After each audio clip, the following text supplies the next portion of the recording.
So যেহেতু আমাৰ পৰীক্ষা আহি গ'ল, তো আমি অলপ সৰল সুতৰ বিষয়ে অলপ মানে চিম্পলকৈ অলপ মাতি দিম, তো এক্সামত যাতে কনচেপ্টটো অলপ ক্লিয়াৰ হৈ যায়। তো ইয়াত আমি ফাৰ্ষ্টত আমি আছে সৰল সুত কাক কয়। যদি এক্সে ৱাইক পি টকা টি বছৰৰ কাৰণে ধাৰলৈ দিব, ইয়াত যিমান টকা ধাৰলৈ দিব তাক কি বুলি কোৱা হয়, মূলধন। মানে পিটো আমাৰ কি হ'ব, মূলধন।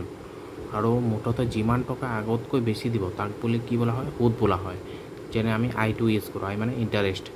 যিটো মানে আমি যিমান টকা এক্সট্ৰাটো দিম সেইটো কি বুলি ক'ব, তাক সুত বুলি ক'ব।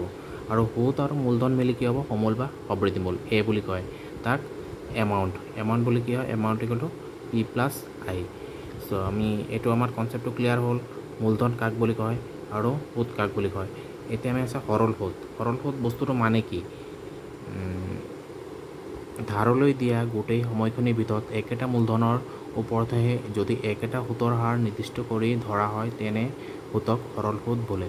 তাৰমানে বস্তুটো আমি কি, আমি যদি কনচেপ্টত বুজিব গ'লে এতিয়া আমি কি হ'ব, ধৰা কি কৈছে, ধাৰলৈ দিয়া গোটেই সময়খিনিৰ ভিতৰত একেটা মূলধনৰ ওপৰতে যদি একেটাই সুতৰ হাৰ নিৰ্দিষ্ট কৰি ধৰা হয়। ধৰা এজন মানুহে 100 টকা 3 বছৰৰ কাৰণে এজনক ধাৰ দিছে। 100 টকা 3 বছৰৰ কাৰণে, 3 বছৰৰ বাবে এজনক ধাৰ হিচাপত দিছে। ধাৰ দিছে কিমান, 5% হাৰত, 5% ইণ্টাৰেষ্টত। তো তাৰ ইণ্টাৰেষ্টটো কেনেকৈ হ'ব, ধৰা এইটো ফাৰ্ষ্ট বছৰ, তাৰ 1 ইয়াৰ ফাৰ্ষ্ট ইয়াৰ যেতিয়া দিব তাৰ 5% ইণ্টাৰেষ্ট থাকিব, কিমান হ'ব, 105 টকা। আকৌ যেতিয়া সি ছেকেণ্ড ইয়াৰ দিব, আকৌ 1 ইয়াৰ মানে দ্বিতীয় বছৰৰ কাৰণে কিমান হ'ব, 5% লাগিব। তেতিয়া কি হ'ব, তাৰ মূলধনটো 105 নহয়, তাৰ মূলধনটো কিমান থাকিব, 100ই থাকিব। 100ৰ ওপৰত 5%, তাৰমানে কিমান হ'ব, 105 আছিল, কিমান হ'ব, +5 কিমান হ'ব, 110। আকৌ তাৰ কি হ'ব, নেক্সট ইয়াৰ যেতিয়া দিব, আকৌ 1 ইয়াৰৰ পাছত কিমান হ'ব, তাৰ 5% লাগিব। সেইটো মূলধনটো কিমান থাকিব, 100ই থাকিব। কিমান হ'ব, 115, মানে 5 টকাকৈ বাঢ়িব।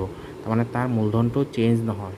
যেতিয়া তাৰ ফাৰ্ষ্ট ইয়াৰ যিমান 100 আছিল, ছেকেণ্ড ইয়াৰত তাৰ মূলধনটো 100ই থাকিব, তাৰ মূলধনটো চেঞ্জ নহয়। মানে সেইকাৰণে তাক কি বুলি কয়, সৰল সুত বুলি কোৱা হয়। তাৰমানে গোটেই সময়খিনিৰ ভিতৰত একেটা মূলধনৰ ওপৰতেই কি হ'ব, ইণ্টাৰেষ্টটো হ'ব।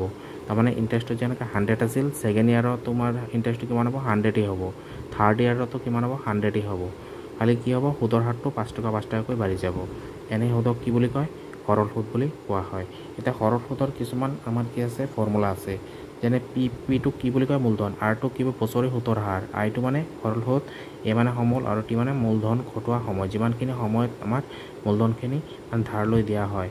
যেনে আই ইকুৱেলটো কি আছে, PRT/100। 100 ইণ্টাৰেষ্টৰ ফৰ্মুলা, চিম্পল ইণ্টাৰেষ্টৰ formula, I equal to PRT/100। তেন্তে সমূল কি হ'ব, A equal to P plus I. P মানে মূলধন আৰু প্লাছ আই মানে ইণ্টাৰেষ্ট। পিটো পি থাকিব, আই মানে PRT/100। এই আইৰ ভেলুটো আমি ক'ত পাইছোঁ, ইয়াত পাইছোঁ আমি। আই মানে PRT/100। এতিয়া আমি পিটো কমন আছে, ইয়াত পি কমন ল'লে কি থাকিব, 1 + RT/100।